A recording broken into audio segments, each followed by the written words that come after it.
เป็นล้ำศิลปะงามมากมายพุทธศาสตร์เบ่งบานสานใจประเพณีสืบไว้งดงามบ่มจิตกายใจไว้ด้วยวัฒนธรรมผู้คนกล่าวขานขนานนามว่าเป็นเมืองงามหฤคุณใจจวบจนวันนี้คือเมืองลำพูนทั่วถิ่นแคว้นแสนอบอุ่นสมเป็นเมืองบุญดังนามทานไทยอุดมสมบูรณ์ด้วยพืชพันธุ์ธัญญาณทั่วไปเทิดทูนครูบาเจ้าศรีวิชัยอยู่เหนือจิตใจเราไปทั่วกา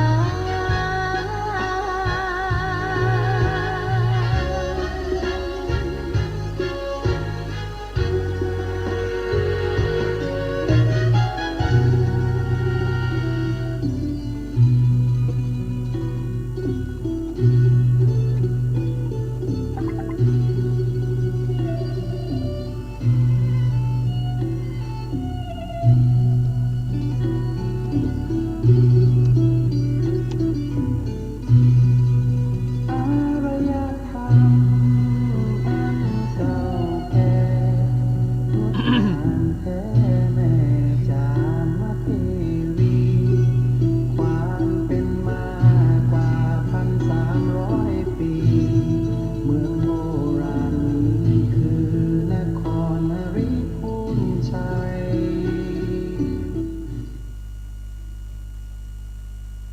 สุริยา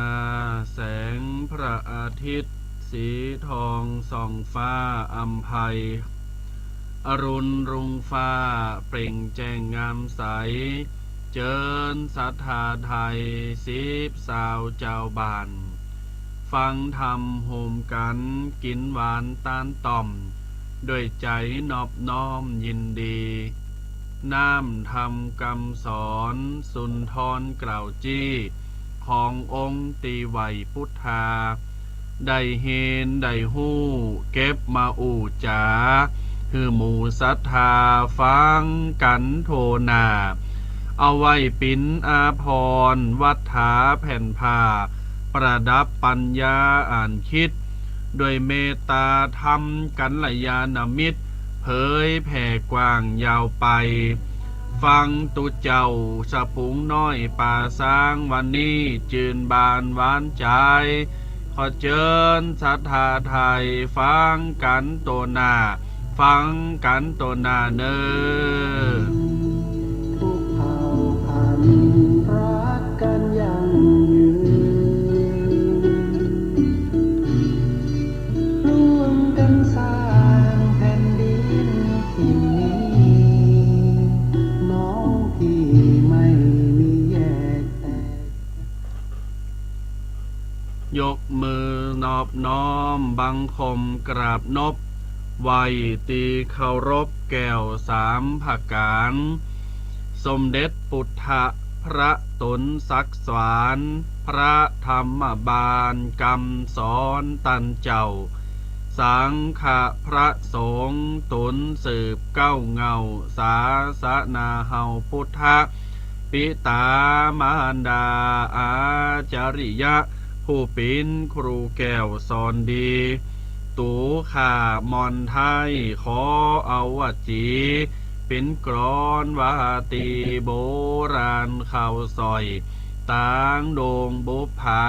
มาลาดอกน้อยน้อมถวายวันตาตันไทยแลเฮยพระพุทธบาทงามเด่นเป็นศักดิ์ศรีผู้คนงามน้ำใจดีมีสง่าหอมกระเทียมลำไยดีมีราคาผ้าฝ้ายทอทรงคุณค่าป่าซางลำพูนเราขอถวายความเคารพ นอบนบปูจายังพระถไรรัตนผ่านแผ่วพระแก้วเจ้าตั้งสามผการ ถวายความเคารพบูชาธรรมพระมหาเถระพระสังฆาธิการครูบาอาจารย์ภิกษุสามเณรทุกรูปด้วยความเคารพครับ ขอเจริญพรอนุโมทนาคฤหัสถ์ญาติโยมบรรดาศรัทธาตันสาธุชนพุทธบริษัทตันทั้งหลายที่ได้รับชมและรับฟังในรายการวาทธรรมกำยองดำเนินรายการโดยลูกพระอาตมภาพพระสมุกฤตนิธิทัศน์กิตติโสภณเมธีหรือห้องกันวาตุปีเคเจ้าอาวาสวัดสะพุงน้อยอำเภอป่าซางจังหวัดลำพูนประคับประคองนำเอารายการวาทธรรมกำยองประจำเจ้าวันเสาร์ที่11 กุมภาพันธ์ 2566 ตั้งแต่เวลา 8 โมงจนถึง 10 โมงเฮาอยู่ด้วยกันเฮาฟังกันเฮาพอกันและคือกำลังใจกันผ่านหลากหลายช่องทางไม่ว่าจะเป็น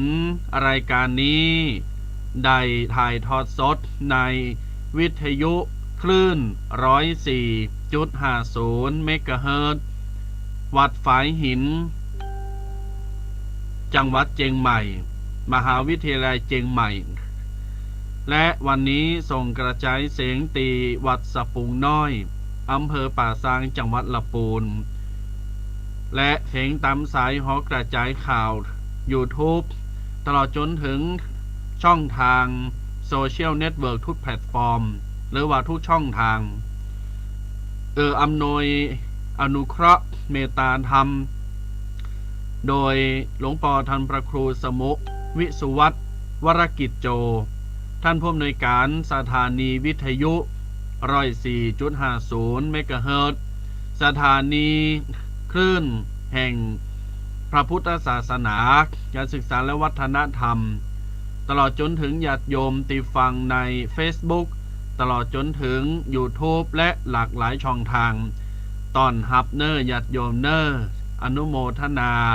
ตลอดจนถึงถวายการตอนฮับครูบาอาจารย์พระเจ้าพระสงฆ์ครูบาอาจารย์ทุกรูปด้วยความเคารพนะครับ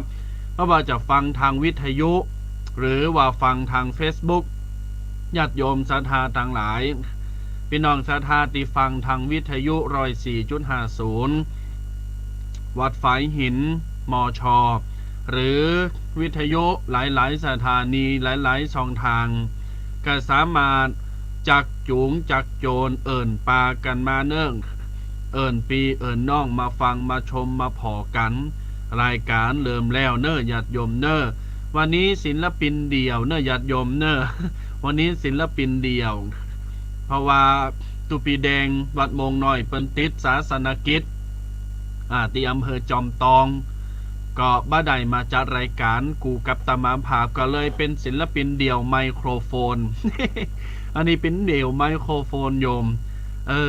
ก็จะว่าดีก็ดีไปอย่างจะว่างอมก็งอมเหมือนกันเนอะมีไผเทงมีไผโกยรูไข่หัวมีไผมาอู่โดยกูเตอร์นี่เฮาถามแล้วเปิ้นตอบเปิ้นถามเฮาตอบซับเป็นหมุนเวียนกันไปอย่างประเดี๋ยวนี่เฮาก็ทำคนเดียวตอบคนเดียวไข่โฮคนเดียวเอิญคนเดียวหุยคนเดียวไห้คนเดียว ญาติโยมศรัทธาสาธุชนก็เป็นอย่างถือว่ามาแลกเป็นและเห็นหูซึ่งกันและกันเนาะญาติโยมแม้ว่าเพิ่นจะติดภารกิจบางครั้งตมาภาพติดภารกิจรูปใดรูปหนึ่งอยู่ก็จอยประคับประคองเอาธรรมะเอาศีลธรรมกรรมฐานแล้วก็เอาสิ่งที่มีคุณค่าคุณประโยชน์ให้กับญาติโยมศรัทธาได้เป็นอาหารใจได้เป็นอาหารใจกันอาหารสมองอาหารปัญญากันเนอะญาติโยมศรัทธาเนอะญาติโยมศรัทธานันสาธุชนทุกคนทุกท่านทักทายทางหน้า Facebook ทักทายทั้งหน้าวิทยุเนอะหน้าปัดวิทยุท่าน พระครูสิริวชิโรภาสวัดป่าไฟเปิ้นบอกว่าเป็นผีบ้านเนอะว่าโอ้อาจารย์ถ้าพระครูสักวันผมจะนิมนต์มาอู้ตัวกันนะครับเนาะ ตะวันผมจะนิมนต์มาไข้หัวโดยการครับอาจารย์นี่สุดยอดเหมือนกันนะครับ เอาละญาติโยม ศรัทธาสาธุชนต่างหลาย วันนี้11กุมภาพันธ์เป็นวันเสาร์เป็นวันหยุดสุดสัปดาห์ญาติโยมศรัทธาต่างหลายอยู่บ้านอยู่จองทำงานเยเวกเยการเรียบร้อยศรัทธาก่อมันฟังนำฟังธรรมฟังตุเจ้า104.50 เมกะเฮิรตซ์เปิด24 ชั่วโมงคลื่นวิทยุนี้ยินดีต้อนรับญาติโยมศรัทธาสาธุชนพี่น้องศรัทธาทั้ง อยู่ตังภาคเหนือไต่ออกตกกาอยู่ตะวันตกตะวันออกอยู่ตั้งใดจังหวัดไหนถ้าสามารถหับคืนใดก็ฟังได้หรือสามารถจะหับคืนสัญญาณได้ก็ Facebook หรือว่า YouTube มาเดี๋ยวนี้โซเชียลเน็ตเวิร์กมันไปหลากหลายทุกช่องทางทุกมุมโลกละเราสามารถจะฟังได้หลากหลายแนวละจำเป็นจะต้องปุ่นกับวิทยุอย่างเดียวคนทำสมัยเก่าเป็นว่าโอ้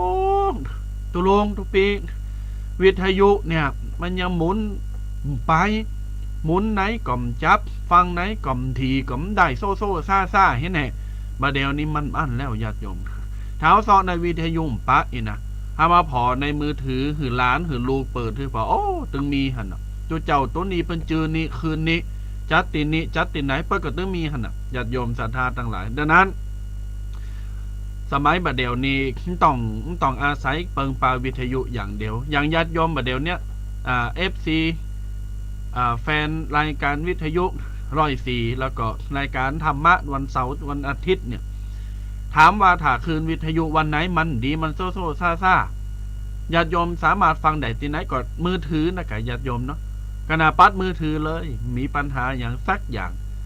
คะแนน อย่างก็สัญญาณมันมีอินเทอร์เน็ตตัวญาติโยมสามารถฟังได้หมดญาติโยมนั่นแล้วก็บอกเชิญโจรญาติโยมศรัทธาเนอะมากินมาฟังมากินมัตตานอนุรักษ์รักษาอย่างพระพุทธศาสนาและขนบธรรมเนียมประเพณีวัฒนธรรมหือมันสูญหายไปญาติโยมศรัทธาต่างหลายพี่น้องศรัทธากินข้าวงายกันหลักกาญาติโยมศรัทธากินข้าวงายกันหรือยังไปกินแล้วมาเนอหน้า Facebook ก็ได้ทวิทยุนี่มาได้มีปัญหาอย่างเบิดหนึ่งญาติโยมใต้รายการใต้ชั่วโมงก็จะหือญาติโยมได้โทรศัพท์มาตักตายหน้าใหม่เนอญาติโยมศรัทธาตีฟังวิทยุเป็นประจำญาติโยมศรัทธากูเตอร์นี่เป็นเบอร์แฮมเบอร์1เนอ0826112245นั้นวันนี้ขอมใจแล้วนะจะเปลี่ยนเป็นเบอร์เนอพอออกไม่ออกศรัทธาที่ฟังวิทยุอยู่ท่านใดที่มีเบอร์เก่าอยู่เบอร์อันเก่านั้นก็เอาละเนอแต่วันนี้ก็จะเอาเบอร์อันใหม่นี่ก็ถามว่าใหม่ก็ใหม่แต่ใดญาติโยมบางท่านบางคนเป็นเกาะเคยโทรมาละเวลาเป็นฟังวิทยุเวลาเป็นหอมกินหอมตาลจะมาพับบอกบุญอย่างประกอบเคยโทรมาแต่บางท่านบ่ได้เคยโทรมาก็ปิ้นอย่างวันนี้ก็จะบอกเนอะญาติโยมศรัทธาต่างหลายทาง Facebook ทางวิทยุตลอดจนถึงทาง YouTube ท่านใดที่จะโทรศัพท์มานามอูจานามไมในใต้ชั่วโมงเวลา9 โมงครึ่ง9 โมงปลายจะเปิดสายนามไมญาติโยมก็สามารถโทรมาได้เนอจดเนอพอออกไม่ออกศรัทธาจดเนอ064 035 5258เอาแหมกามนอท่านเธอคุณเถ่าเปิ้นฟังวิทยุเปิ้นฟังแต่หนักเถ่ามาหูตาก่อมป้อไข่โวยแล้วทุเฮ้ยอยากบอกแหมกามเนอยมปอยมแม่ศรัทธาเนอ064 035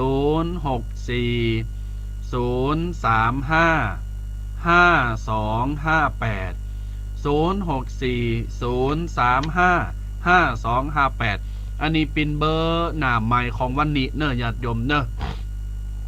วันอื่นๆเสาร์ติดอื่นๆสัปดาห์ต่อไปก็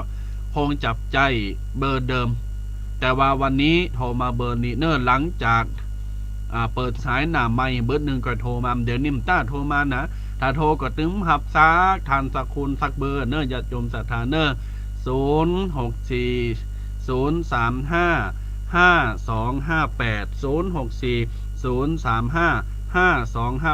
ติโยมโทรมาอู่จากันไดเนอร์ประเมสถานเนอร์อะละในวันนี้ถามว่าปกิณกะธรรมตามามพาตุเจ้าสปุงตุเจ้าป่าสร้างจะเอาเลิงจะเอาขอจะเอาหยังมาอู่คือกับญาติโยมศรัทธาฟังจ้าพอออกไม่ออกศรัทธาตันทั้งหลายตามามพาจะได้นำปกิณกะธรรมที่ได้อู่แล้วก็ได้นำมาจากหนังสือธรรมะออนไลน์วิธีคิดพิชิตสุขจากพระเดชพระคุณทเจ้าคุณพระราชธรรมวาทีวัดประยุรวงศาวาสวรวิหารกรุงเทพได้เมตตาอนุเคราะห์หนังสือที่หลวงพ่อได้ประพันธ์ได้แต่งและก็ได้นำเผยแพร่เอามา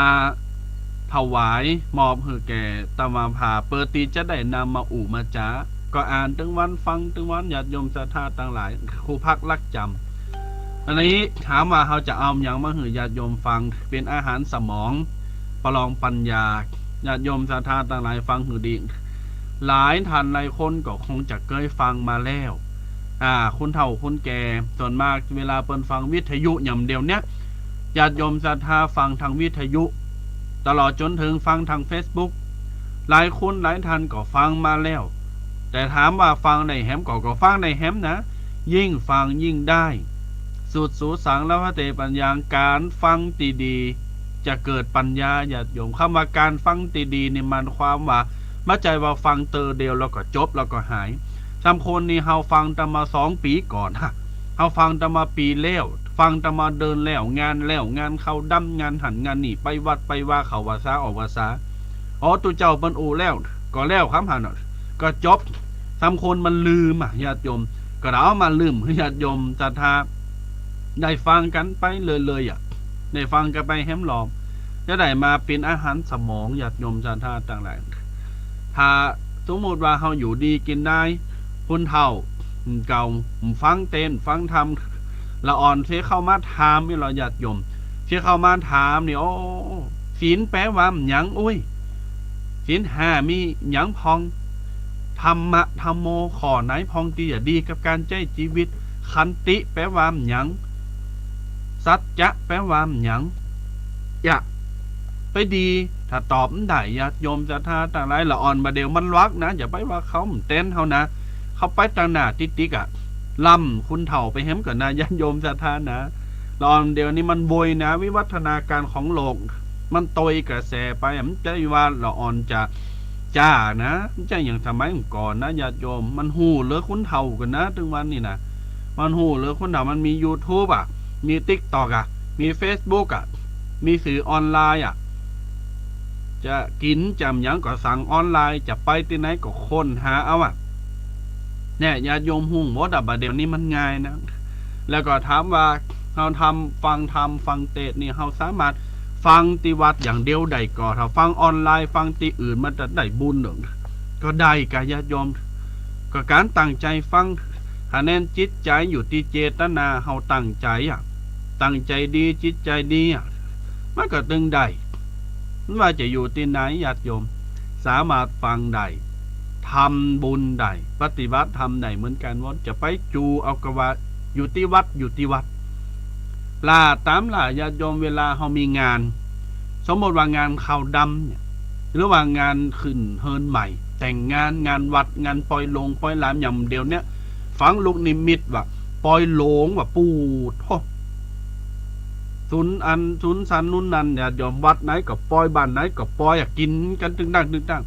ไปโจยเปิ้นกลางเต้นกลางโต๊ะไปโจยเปิ้นห่างเปิ้นดาอันนี้ก็ถือว่าได้บุญแล้วนะพอเจตนาเฮาดีหรอเจตนาดีถือว่าเราได้บุญแล้วแต่บางคนมีเจตนาจะขอไปโจยไปกลางเต้นกลางโต๊ะไปนี่กำเนอเมื่อคุณปะเลอะห้องไปก็งานก็เป็นยังก้าญาติโยมจะท่าต่างๆแต่ไปว่านั้นมันอยู่ขึ้นเจตนาถ้าเจตนาเราดีญาติโยมภายต่างหลายที่ฟังทางวิทยุบ่อยๆนี่ฟังเนอะญาติโยมวันนี้จะมาพามาไล่สดใน Facebook ปกติถ้าออกวิทยุ จะจัดผ่าน Facebook ตุปีแดงหรอวันนี้นี่กรณีพิเศษ เอามาถ่ายทอดสดในหน้าเฟซของตมาภาพเองโดยเหตุว่าตูปีแดงอย่างแจ้งไปแต่เปิดวางตมาภาพก็เลยเดี่ยวไมโครโฟนญาติโยมศรัทธาต่างหลายปิ้นหยังเอาละญาติโยมปกิณการทำง่ายๆเลยวันนี้นะตมาภาพจะยกตีปราชญ์ราชบัณฑิตท่านได้ลิขิตขีดเขียนแต่งแต้มไว้อยู่หลากหลายประการด้วยกันเอาง่ายๆก่อนประการแรกเอาง่ายๆก่อนว่าศีลญาติโยมคำว่าศีลคำเดียวเนี่ยมันมีความหมายล้ำลึกสุดยอดมากตมาภาพมีเรื่องจะเล่าให้ฟังอยู่เรื่องหนึ่งเกิดขึ้นสดๆแต่คืนนิ่มได้อันนี้ญาติโยมฟังไว้เนอะแต่คืนนี้ตมาภาพได้ป่าคณะสวดสิยาสวดอภิธรรมทำนองไปสวดสิยาสวดอภิธรรมทำนองตีงานบำเพ็ญกุศลศพที่อำเภอสารปีบ้านศรีโพธารามอำเภอสารปีจังหวัดเชียงใหม่ก่อปากันไปโสดมากองโสดแล้วยังเรียบร้อยแล้วปุจจานถึงขันหยาดน้ำหยาดยมปุจจานถึงขันหยาดน้ำมันมีละอ่อนท่านคนหนึ่งปิ้นหลานของคุณตาเนี่ยตัวน้อยกำลัง3 ขวบหยาดยม3 ขวบถ้าไผปิ้นเพลินเฟซตมาภาพเอาลงสตอรี่เรียบร้อยคนนั้นอ่ะโอ้ปุจจานอีตังตานากามังนิปานาปัญจโยโหนโตโนนิจังน้อยคนนี้ก็นั่งไหวนั่งนิ่มอยู่นะญาติโยมโอ้แป๊บพยายามจะว่าตัวปากกระงับตัวบัดดุกบัดดิกบัดลินบัดซนเหมือนละอ่อนคนอื่นนะในคณะตีตุเจ้าเตดจะมาพาบก็ลากหอเนาะโอ้ละอ่อนคนนี้ก็แง้นนะตั้งใจฟังคนนี้3 โขบญาติโยมแต่นะแต่เลยละอ่อนคนนี้ก็ตั้งใจฟังบ่ไปลินบ่ลุนบ่ซุนบ่ห้ายังสักอย่างนั่งนิ่มอยู่แน่ญาติโยมเรียบร้อยเฮาปิ้นโอ้ดีอินดูน่าภูมิใจนะมืนในเฮาทหารละอ่อนตั้งใจฟังเทศน์ฟังธรรมแล้วก็ไหวพระนะโมจะอีกญาติโยมศรัทธาสาธุชนทุกคนทุกท่านอันนี้เอามาคือญาติโยมได้ตระหนักว่าขนาดละอ่อนเป็นเขายังมีจิตมีใจที่อยากจะฟังเทศน์ฟังธรรมตั้งใจในการอยากจะตัวกล่าวตัวถึงแม้ว่ากรรมหยาดน้ำอีตังตานากำมังเนี่ยยังกินจีกุสาลังกัมมังกตาปังสะเปหิกะเตหิกะตังปุญญังโนละอ่อนมันวามได้นะแต่พยายามจะว่าตัวมันก็แป้งปากแงบเป็นงับมันก็งับเป็นมันก็ญาติโยมจะท่าตั้งหลายโอ้เฮาหันเลยเฮาดีใจเต้นปอเต้นแม่คุณปิ้นปอปิ้นแม่นี่ปลูกฝังละอ่อนคนนี้มาดีมากๆญาติโยมจะท่าตั้งหลายหมอกมาห้อนมันจะปิ้นแต่หายปิ้นแต่ไฟจะปิ้นแต่กุนหมอกนี่กรรมเก่าแปลว่าอย่างเบิดหนึ่งจะมาพาจะมาเฉลยญาติโยมศรัทธาตั้งหลายปิกมากรรมว่าศีลแต่เจ้าญาติโยมศรัทธาท่านทั้งหลายที่ฟังในFacebook ก็กดไลค์กดแชร์แล้วก็พอกันไปฟังกับตมาพาไปตัวเนอร์ญาติโยมเนอร์ญาติโยมกรรมศีลนั้นมี4 อย่างเยะจะได้ถึงจะให้ศีลเข้ามาอยู่ในตัวเราโดยสมบูรณ์แบบก็ด้วย4 ประการโดย4 ประการญาติโยมกรรมสรุปศีลภาษาบาลีครูบาอาจารย์ท่านบอกว่าสีเลนะสุขติงยันติสีเลนะโภคะสัมปทาสีเลนะนิพพุติงยันติตัสมาสีลังวิโสทะเยถ้าแปลแล้วความหมายเหมาะขนาดความหมายลึกซึ้งกินใจมากๆโยมถ้าท่านทั้งหลายฟังทำบ่อยๆท่านทั้งหลายก็จะหู้ว่าอ๋อมันแปลว่าจะอิงมันใจแปลว่าสรุปศีลอย่างเดียวนะคำว่าสรุปศีลน่ะมีความหมายโยมลองมาฟังข้อที่ 1ศีลส่งทำให้เราสูง 2. ศีลปรุงทำให้เราสวย 3. ศีลนำทำให้เราร่ำรวย 4. ศีลช่วยทำให้เรารอดปลอดภัย4 ประการญาติโยมทาตั้งหลายต้องกึดอย่างหนักแล้วก็ถามว่าศีลน่ะมันมี5 ข้อ จำแนกแยกแยะออกไปอาตมาภาพเรียกว่าเป็นประกันชีวิต5ประการศีลนี่นะเป็นประกันชีวิต5ประการด้วยกันญาติโยมศรัทธาท่านดังหลายคนเฒ่าคนแก่ที่ฟังวิทยุคุณทำคุณศีลคุณกินคุณตานไปวัดไปวาก็คงจะฮู้กันละว่าอ๋อศีลแต่ละข้อเนี่ยมันแปลว่าหยังพองถามว่าวันนี้ตุเจ้าสปนสปุงน้อยไม่ได้เอามากศีลอย่างเดียวนะญาติโยมมันใจจะเอากศีลมาออกวิทยุอย่างเดียวนะจะเอาปกิณกะโหขอทำอย่างอื่นมาออกวิทยุตัวมาออกไล่ตัวพี่น้องสาธาที่ฟังวิทยุพี่น้องสาธาที่ฟัง Facebook ไลฟ์แห่งเบิดหนึ่งไพ่มีใจไข่โทรมาหน้าไม้ก็โทรมาได้เนอะแล้วจะย่ำเบอร์แฮมกรามหนึ่งแต่เจ้าบอกไปละหลอกเนอะเบอร์โทรหน้าไม้เนอะ064 035 5258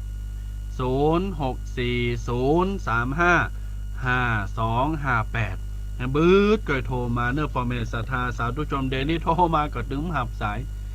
ญาติโยมท่านท่าต่างหลายศีลส่งทำให้สูงศีลปรุงทำให้เราสวยศีลนำทำให้เราร่ำรวยศีลช่วยทำให้เราอยู่รอดปลอดภัยข้อที่1ศีลส่งทำให้เราสูงเวลาคนเฮามีศีลกรรมศีลคือวัดปฏิบัติตามติเปิ้นกำหนดกฎเกณฑ์ว่าเราในฐานะเป็นมนุษย์เจ้าปุตตะจะต้องทำจะต้องปฏิบัติแบบนี้ไม่ใช่ข้อห้ามแต่เป็นการขอแต่เป็นตันดังหลายเวลาเราไปอาราธนาศีลคือการขอศีลเนี่ยฮะเนอะกำอู่โอ้ไปขอศีลต่อไปจะเป็นการขอศีลเนอะอาราธนาศีลเนอะขอศีลเนอะเป็นการอ่อนวอนเป็นการขอว่าขอตุเจ้าเนี่ย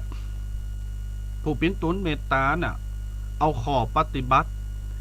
เอาลักประกันชีวิตตึง5ข้อมาหือข้าพระเจ้าตั้งหลายกำลังก็จำแนกแยกแยะเป็น1 2 3 4 5แล้วก็สรุปศีลส่งทำให้เราสูงญาติโยมถ้าใครมีศีลคำว่าสูงไม่ใช่ร่างกายสูงนะใจร่างกายสูงนะโอ้มใจว่าโอ้มบึดนี่พูกนี่เฮาดับไปหับศีลติวัดเฮาไข่สูงแฮม3 เมตรนี่มใจนะญาติโยมจะไปว่าไปเลยนะคำว่าศีลส่งทำให้สูงนี่หมายความว่าจิตใจกับปัญญาเนี่ยจะทำให้เฮาสูงอัปเกรดโต๊ะเก่าเป็นพรีเมียมเป็นโกลด์พรีเมียมระดับทองคำระดับ VIP ไผอยากจะหือโต๊ะเก่าสูงไผอยากจะหือจิตใจยกระดับไผอยากจะหือมีสติปัญญาตีลักแหลมเฉลียวฉลาดเป็นปราชญ์ราชบัณฑิต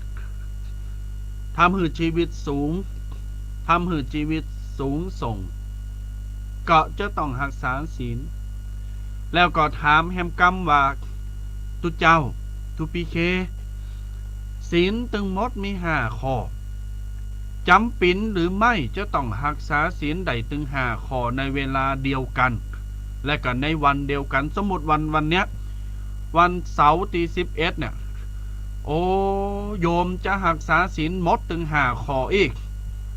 หลักฆ่าสัตว์ตัดชีวิตหลักทรัพย์อู่ปดอู่จุไปพิษโผพิษเมมไปกินเหล่าเมายาถามว่าถ้าทำได้สุดยอดเลยแต่ในทางความเป็นจริงมีไผจะทำได้ครบทั้ง5 ข้อภายในวันเดียวสมมติว่าวันนี้เขาตั้งใจทำวันนี้จะตั้งใจรักษาศีลข้อที่1จะบ่ฆ่าสัตว์จากที่เคยไปเบ็ดป่าหรือว่าไปตกปลาไปยับปูยับป่า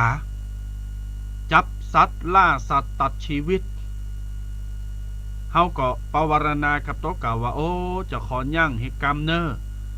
ขอไว้ชีวิตโปรดสัตว์เหตุกรรมเนอนี่คือข้อที่1เราทำได้แล้วเราทำได้แล้วเดี๋ยววันต่อไปวันต่อไปฉันจะปวารณารักษาศีลบ่ไปอูปดบ่ไปขี้จุบ่จุบ่จุเมไม่สร้างเรื่องไม่ใส่ร้ายป้ายสีบ่ส่อเสียด บ่ว่าภัยด้วยกำปากเนี่ยญาติโยมศรัทธาต่างหลายดังนั้นทำจำเป็นและว่าจำเป็นจะต้องรักษาศีลครบทั้ง5ข้อในวันเดียวกัน วันนี้บ่ได้ก็วันผูกได้ก็เป็นติดหนามได้ก็เป็นเดินหนามเดินหนามได้เตอปีหนามได้เตอโอ้ญาติโยมตึกอะไรก็จาดหนาปะเนาะ จาดนี้เอาศีลข้อหนึ่งจาดหนาเอาศีลอย่าได้นะญาติโยมศรัทธาต่างหลายหนานี่คือหลักประกันชีวิตจะทำเมื่อเฮาสูงญาติโยมเวลาเฮามีแล้วนะทำเมื่อเฮาสูงก็คือระดับสติปัญญาสังเกตว่าไผที่มีศีลใครที่มีปฏิปทาดีไผที่มีจริยวัตรงดงามไผที่เป็นมีหลักประกันชีวิตสมบูรณ์แบบวิถีประพฤติวิถีชีวิตตลอดจนถึงการใจชีวิตของเปิ้นจะแยบยลคนนั้นจะวางตัวดี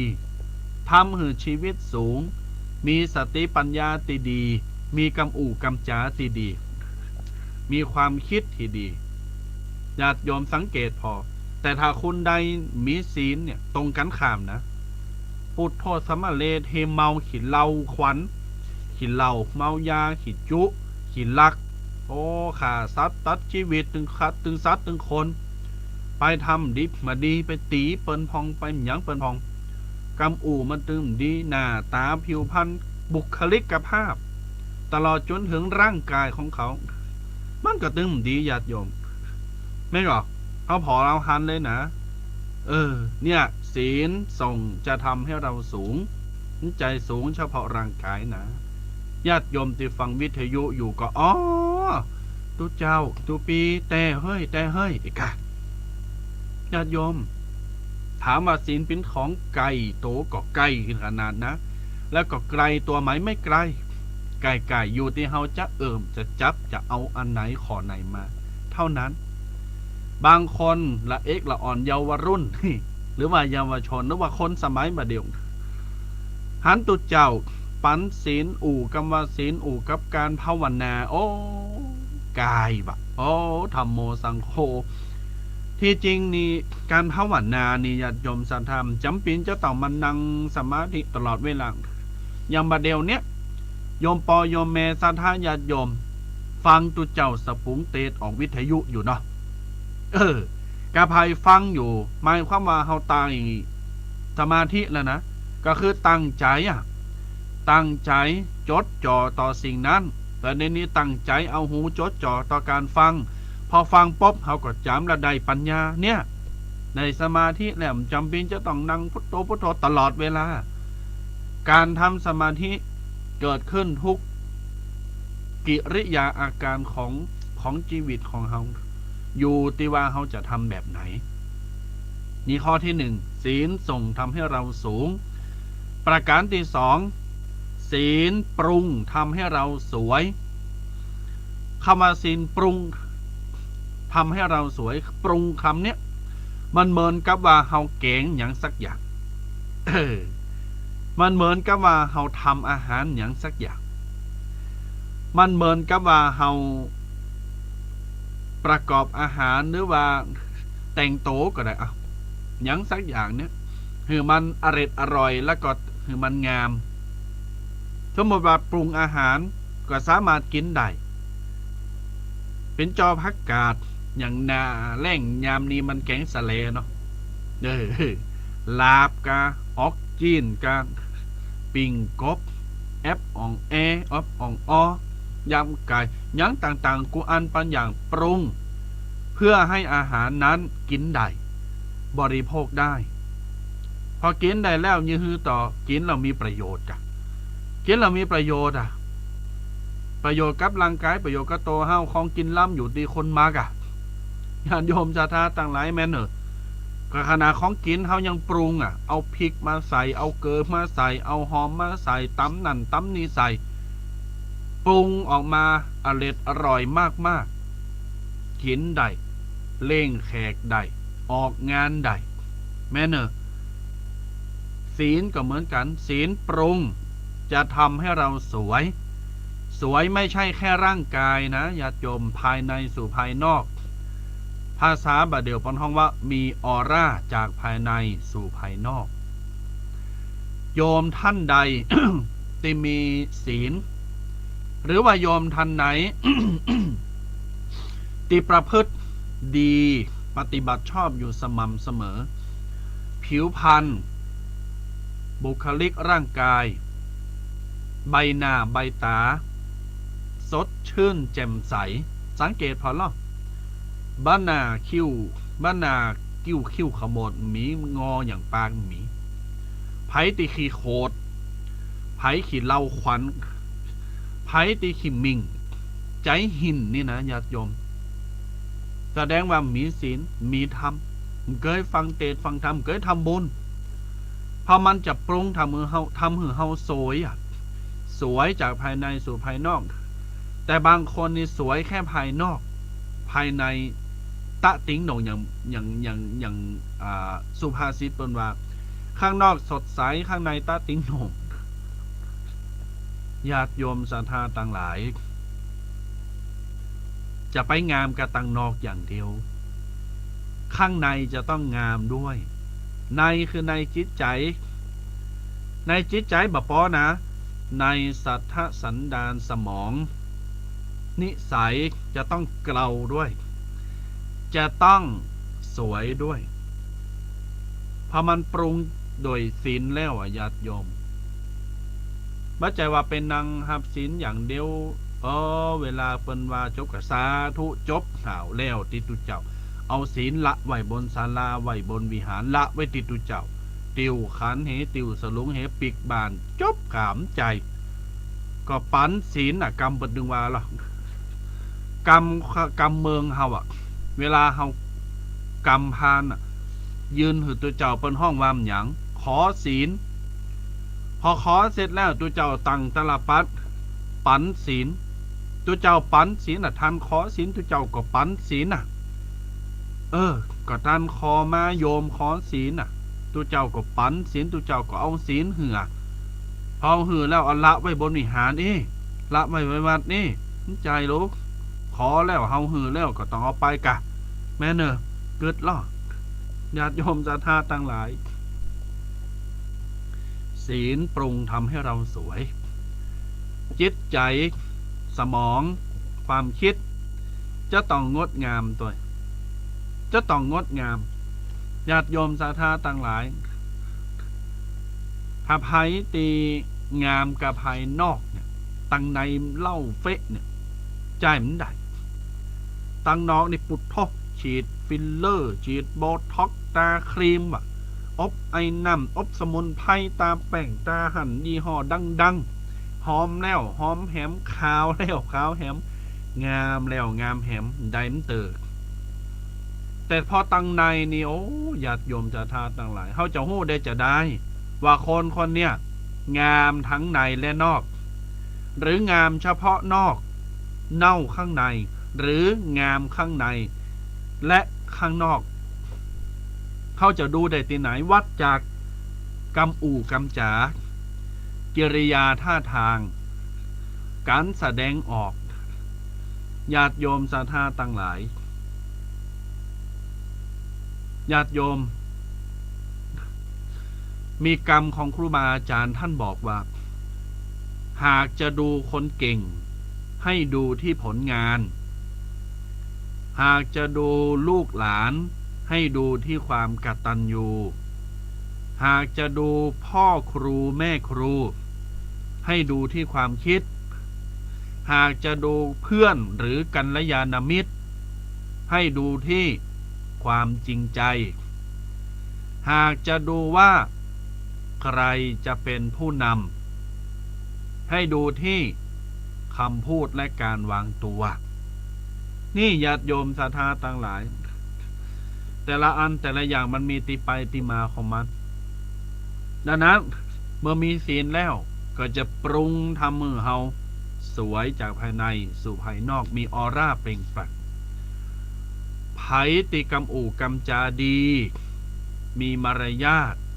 งดงามทั้งจริยวัตรมีรอยยิ้มที่เป็นมิตรมีความคิดที่เป็นธรรมมีการกระทำที่เป็นคนบุญคนพุทธเขาเนี่ยคนศีลคนธรรมแสดงออกในทางดีแบบเนี้ย100%เลยว่าเขามีศีลเปิ้นไปวัดไปว่าเปิ้นฟังเทศน์ฟังธรรมเป็นประจำเปิ้นทำบุญเป็นประจำแต่ถ้าคนไหนนี่งามกะกายโอ้ปากบัดดีความคิดบัดดีกึดว่าคนนั้นกึดว่าคนนี้อาชีพดีการงานดีการเงินดีฐานะดีแต่ปากบัดดีกำกึดบัดดีกิริยาบัดดีนั่นแปลว่าไม่มีศีลนั่นแปลว่าเป็นคนไม่จริงเพราะไม่มีอะไรมาปรุงให้เขาสวยแม่เนอะ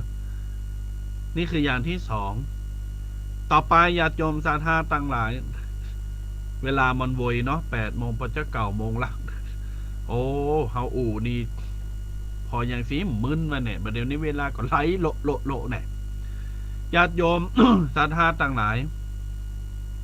ท่านใดที่ฟังวิทยุอยู่ในตอนนี้ท่านใดที่ฟังในการไล่สดอยู่ก็จอยกึดพอตัวจอยกึดพอตัวบางคนน่ะกล้าขายเป็นปอกล้าแม่กล้าหุยกล้ากับเข่าขายหั่นขายนี่เจ้าของกิจการเจ้าของบริษัทเจ้าของปั๊มเจ้าของหยังต่างๆโรงงานหยังก็ว่าไปรวยสวยแต่จิตใจบดีอู่บะโมนคุณก็มีศีลหมายความว่ามีศีลญาติโยมศรัทธาดังนั้นวัดจากตรงนี้ถ้าพอว่าไผมีศีลมีธรรมวัดจากตรงนี้คนที่เป็นมีธรรมคนที่เป็นมีศีลเพื่อจะจิตใจเยือกเย็นเพื่อจะเย็นลงก่อนหน้านั้นจริงอยู่ว่าเปิ้นจะเป็นคนห้อนอารมณ์ร้อนแต่ณตอนนี้เปิ้นอาจจะเป็นคนที่ปรับลงมาดาวลงมาได้ละทำให้จิตใจสงบลงใจเย็นลงบ่ห้อนบ่เกตบ่โหดไผง่ายๆนี่คือศีลปรุงทำให้เราสวยต่อไป3ศีลนำทำให้เราร่ำรวย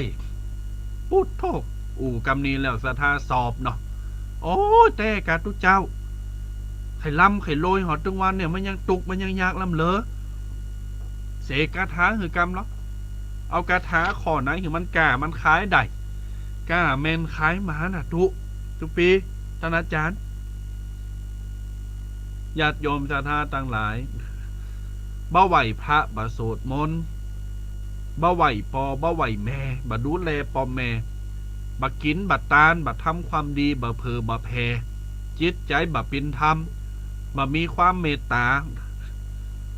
บ่ตานขันเข่าบ่ใส่บาตรบ่หยาดน้ำสุมาเตขออู่กรรมนี้เนอะผีที่ไหนจะปันกินญาติโยมคนเฒ่าเปิ้นว่ากะเฮาเป็นคนดีบ่กินบ่ตานบ่ทำวัดสวดมนต์บ่ใส่บาตรบ่ทำบุญน่ะผีก็ตึมปันกินแล้วหมายความว่าเปิ้นจะหือเฮากันตึมมีกินมีใจญาติโยมมาพายไปต่างหน้ามีความเมตตามีความอาทร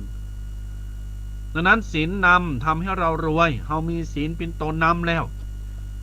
พอนำตัวไปกับศีลจะทำให้เฮาร่ำรวยได้จะได้โอ้หับศีลแล้วผมพุกรวยเลยกะหับศีลแล้ววันที่16จะถูกหวยเลยกะไม่ใช่อย่างนั้นญาติโยมไปเข้าใจผิดว่ามีศีลป๊บรวยทันทีกาว่าศีลนำทำให้รวยจะต้องรวยความดีก่อนรวยปัญญาให้ได้ก่อนเงินทองเดี๋ยวมันก็ตวยมาท่านทั้งหลายบ่ไหวพระบ่สวดมนต์บ่ดูแลพ่อแม่บ่กินบ่ตานไผที่ไหนเทวดาที่ไหนผีที่ไหนจะปันกินเพิ่นจะหือโจก็ถามว่าโอ้ ยาตัวนั้นน่ะปู่ตัวนั้นน่ะอีตัวนั้นน่ะมันยังมันถูกหวยมันไปกินไปทานไปวัดไปวานี่มันยังมันถูกหวยมาเดี๋ยวนี้แต้มบุญมันมีอยู่ญาติโยมแต้มบุญยังมีอยู่บะกองแต้มบุญหมดหรอปุดโทเอาไหนเป๋ไหนก็ตึมตันตึมได้ขออภัยจอยก็ตึมได้ญาติโยมเราแต้มบุญหมดนะดังนั้นบ่อยากจะหืดแต้มบุญของเฮาหมดสะสมไปเรื่อยๆสะสมสั่งสมแต้มบุญไปเรื่อยๆญาติโยมโดยเฉพาะการไหว้พระสวดมนต์ตามามภาพอยู่ที่ไหนไปเทศน์ที่ไหนไปบรรยายที่ไหนไปจัดกิจกรรมใครคุณธรรมละอ่อนที่ไหนนะบรรยายคนเฒ่าก็ตามเตอะจึงจะหือเขาปากันสวดมนต์เพราะตามามภาพในหูกับโตสัมผัสด้วยตัวเองมาละแต่ก่อนก็ตึงเจอเลยว่าการไหว้พระสวดมนต์นี่จะดีตอนเป็นเนนนี่ก็ตึงเจอเลยโอ้ตุลุงเป็นห้องไผ่ไปสวดมนต์นี่โดนคอนแสตตามกำลังวันหมายความว่าใดสมมติว่าวันนี้วันที่11บรรลุธรรมวัดเจ้าโดนค่อนแส่ไม่กวาด11รอบตามวันสมมติว่าเน้นจุดเนี่ยเน้นก็จุดเจ้าเน้นก็เนี่ยบรรลุธรรมวัดวันนี้วันหยังวันที่26จะต้องโดน26แส่ญาติโยมศรัทธาสาธุชนทุกคนทุกท่านดังนั้นก็เลยทำหืดตามพามติดเป็นกิจวัตรประจำวันพี่น้องศรัทธาจอยกันเนอร์ความดีไม่มีขายท่านอยากได้ทำเอาเองนะบุญก็ไม่มีขายถ้าอยากได้ขวนขวายทำเอาเองนะ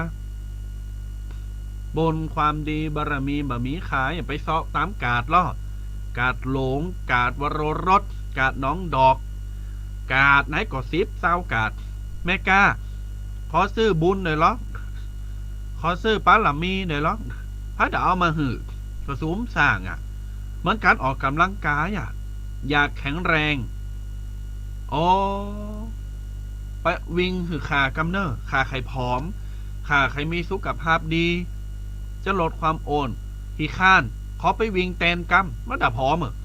กินข้าวแตนกำมาได้อิ่มญาติโยมนี่ก็เหมือนกันนะจะต้องการไหว้พระสวดมนต์นี่ญาติโยมศรัทธาตามภาพจะเล่าให้ฟังเทวบุตรเทวดาเป็นอนุโมทนานะแต่นะมกองเฮาตั้งนะโมป๊อบเทวดาเพิ่นจะลงมาทันทีเพิ่นดีใจทันทีญาติโยมเพิ่นดีใจทันทีญาติโยมศรัทธาสาธุชนทั้งหลายเพิ่นดีใจมากๆเพิ่นจะมานั่งฟังสูตรเฮานี่เวตะล่อมเจ้าตีเจ้าตังเจ้าแดนแม่ธรณีสิ่งศักดิ์สิทธิ์วิญญาณทั้งหลายเปิ้นจะมาฟังเสียงโสดมนต์ของเฮาพอเฮาโสดแล้วเปิ้นก็จะได้หับบุญบารมีในขณะที่เฮาโสดญาติโยมนี่คือเป็นเรื่องจริงพอเฮาเติมบุญให้เปิ้นแล้วแต่มบุญไปเลยเติมบุญเสริมบุญให้เปิ้นเลยยามที่เฮาวิกฤตหรือยามที่เราปรารถนาอะไรยอมจะสำเร็จจะได้อนันต์เพียงแค่ตั้งจิตอธิษฐานปรารถนาก็จะสำเร็จหรือเพียงแค่เราอ้อนวอนขอจากใครก็จะสำเร็จทันทีญาติโยมเจอลองเอาไปทำพร้อมหยังก็เพราะเขาใจปากเนี่ยเขาว่ากรรมพุทธคุณธรรมคุณสังฆคุณไหว้พระสวดมนต์ดีปากดีเล่าขวัญไผ่ไปใส่ไร่ไผ่คนไหนตี มาไหว้พระบาสวดมนต์คอยแต่จับจ้องจับผิดคอยแต่ริษยาคอยแต่ใส่ร้ายไปสีคนอื่นคนนั้นมีความสุขเต่าตายญาติโยมพอสิ่งศักดิ์สิทธิ์ตั้งหลายเนี่ยเปิ้นชอบหรอมันใครใดยังก็ตึงใดสมใจ แรกเริ่มอาจจะได้เพราะแต้มบุญยังมีอยู่เพราะแต้มบุญหมดหรออย่า ญาติโยมศรัทธาทั้งหลายแนะนำต้องไปคอยผมต้องไปนี่เปิ้นกระเปิ้นใดนะใครมีโจกนี่นะโอ้มันทงหวยแต่แต้มบุญเปิ้นมีอยู่รอแต้มบุญหมดก่อนรอแต่มีได้เยอะอย่าเปิ้นเติมแต้มนี้ญาติโยมศรัทธาทั้งหลายเพราะนั้นแล้วก็ขอฝากคือญาติโยมเนอะเพราะนั้นศีลนำทำให้เรารวยต้องรวยจากภายในสู่ภายนอกรวยปัญญาคือใดก่อนรวยความคิดและหน้าที่การงานทรัพย์สินจะตามมาถามว่ารวยในตีนี้รวยเงินเลยทองรักษาศีลจะได้ตั้งไหนสัมมาอาชีพญาติโยมในบทของธรรมจักรกับปวัตนสูตรทภัยสูตรมันนี่อย่างตมาภาพนี้บทธรรมจักรจะสวดทุกเช้าวันพระและเช้าวันเกิดตมาภาพเกิดวันศุกร์ก็จะสวดทุกวันศุกร์แล้วก็สวดทุกวันพระในตอนเจ้าในบทธรรมจักรปนบอกว่าสัมมาสังกัปโปสัมมาอาชีโวสัมมาวายโมสัมมาสติสัมมาสมาธิญาติโยมมาจับจุดตรงคำว่าสัมมาอาชีวะสัมมาอาชีพเลี้ยงชีพชอบประกอบอาชีพที่สุจริตหาเงินหาทองด่านสุจริตบ่ขดบ่โกงตาจังไผบ่ไปเต็งไผเต็กไผไปรีดไปขูดไผสุจริตทำงานหาเงินด้วยความมุมานะไผก็ตึงจะจ่อยเทวดาหันก็ตึงจะจ่อยโอ้คนนี้มันเป็นคนดีเว้ยคนนี้มันเป็นคนมันกินมันตาเว้ยเขาจะปันจงของมันเว้ยปันเงินปันทองของมันหิหามปันลำปันรวยปันใดปันมีเศรษฐีคนมีเงินมีทองมีหน้ามีตาในสังคมอย่างที่หันข่าวหรือหันใน TikTok ใน Facebook ในไลน์เปิ้นไปกินไปตันหันตันนี่โดยตีเปิ้นบักบัดจิโดยจิตใจบริสุทธิ์เปิ้นเลยมีไงมีเลยเข้ามาเลยยิ่งให้ยิ่งได้ยิ่งให้ยิ่งหอมนี่คือศีลนำทำให้เราร่ำรวยสุดท้ายศีลจะช่วยทำให้เรารอดปลอดภัยข้อสุดท้ายนี้ดีมากๆศีลจะช่วยทำให้เรารอดปลอดภัย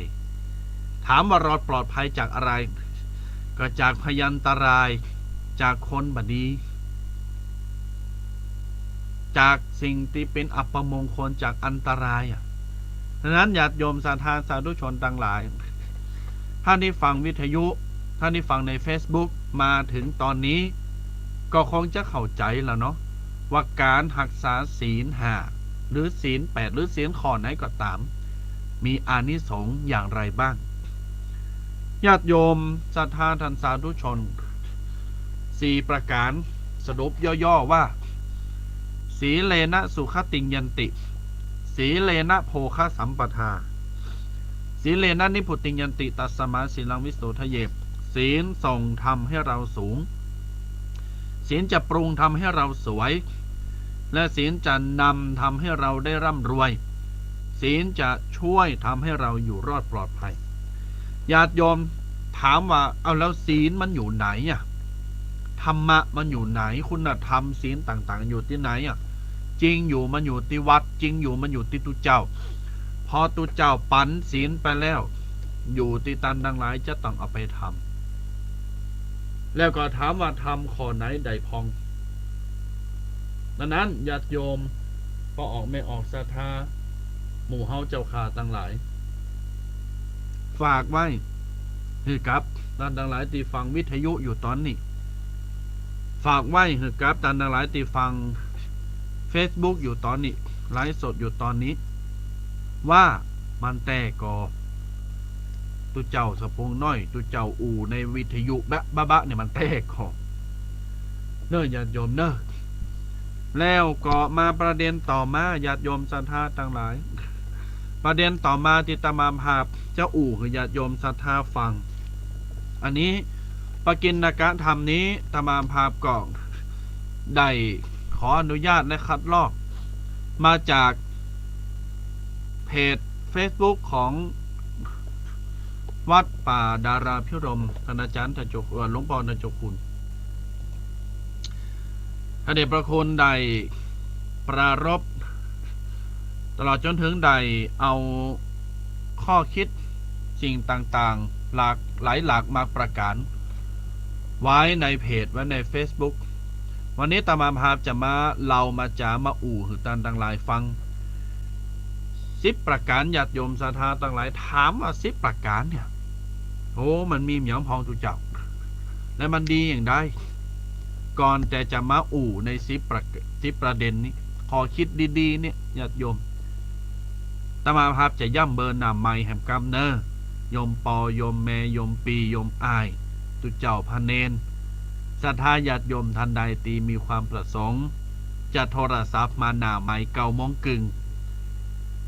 จะได้เปิดสายหน้าไม้ตอนนี้จดเอาไว้ให้ก่อนเบอร์โทรดังนี้064 035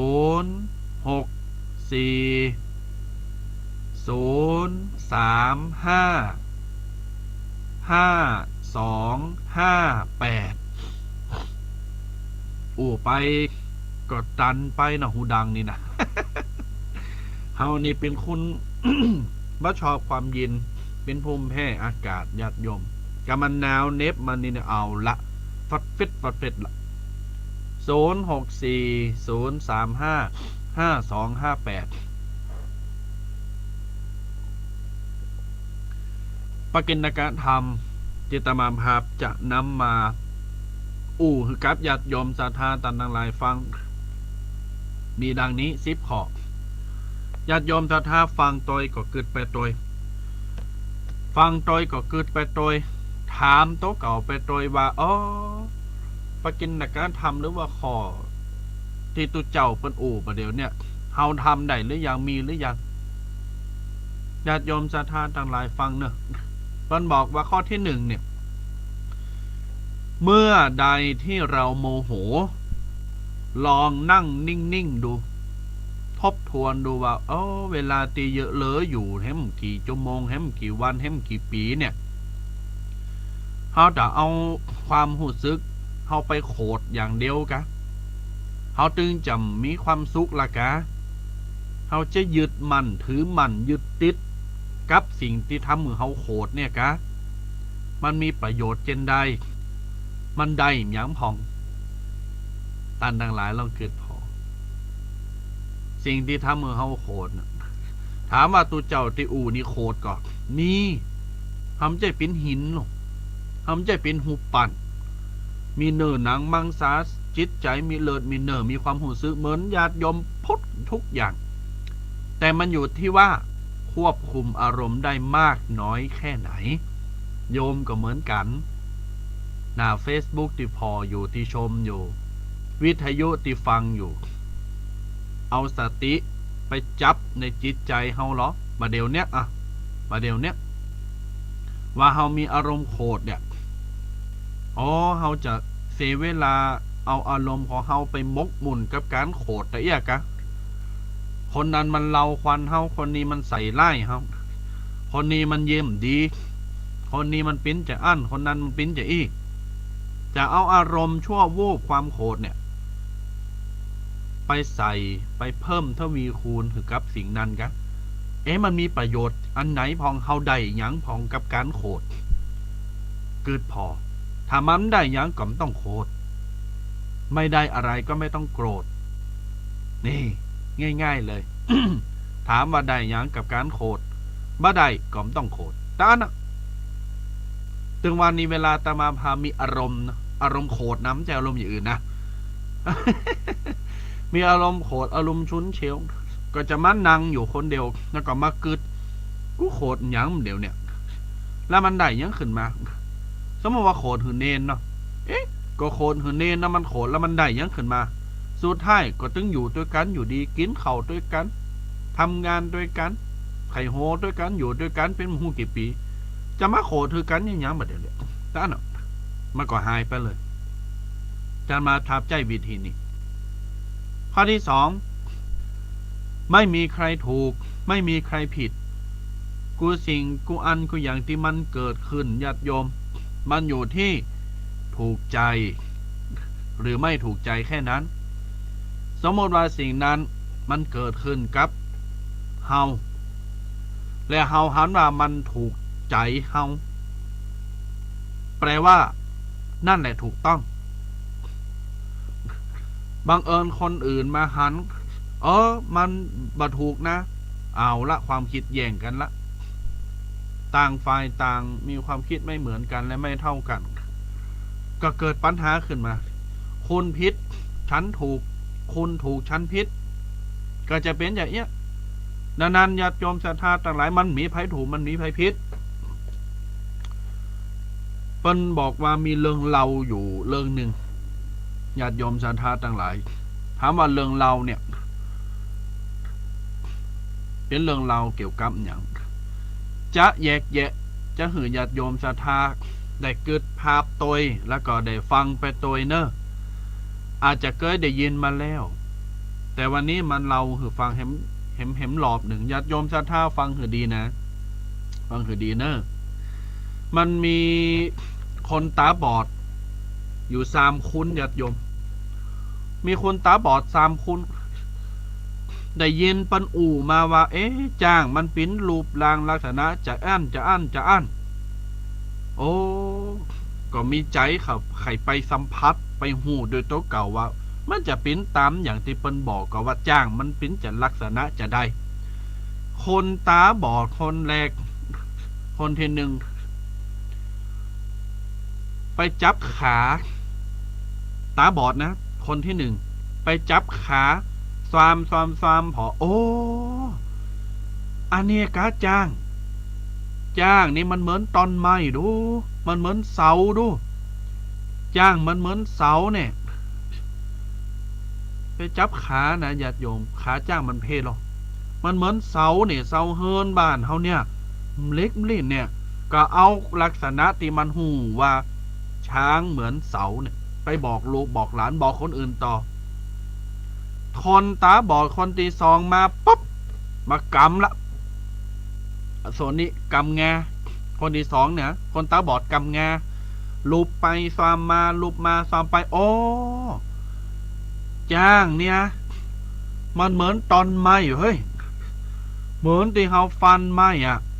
น่ะเป็นเหล็กเกะกะเป็นดุนเป็นดามให้นี่อันเนี้ยจ้างก็เอาไปบอกลูกบอกหลานบอกคนอื่นว่าจ้างมันเหมือนตอนไม้คนตาบอดคนที่ 3มาปุ๊บมากำหางญาติโยมกำหางจ้างสวามไปสวามมาตึงเก้าตึงไปอ๋อจ้างมันปีนมันเหมือนไม่กวาดเฮ้ย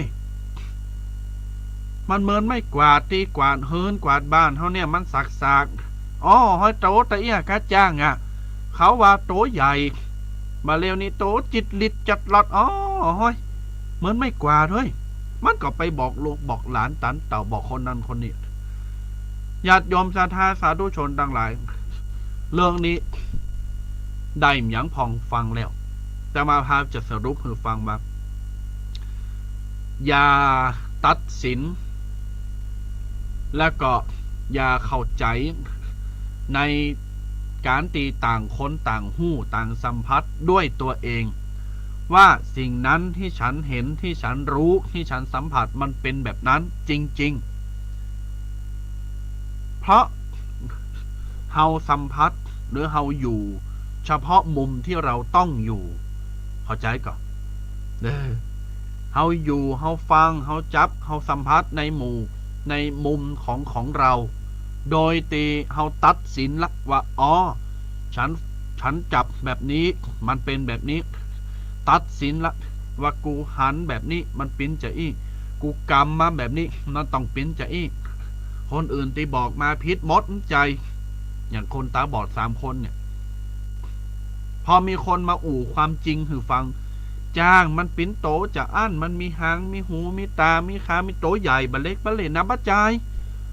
ก็ค่ากามมันเหมือนไม่กว่านะค่ากามมันเหมือนเสาอ่ะ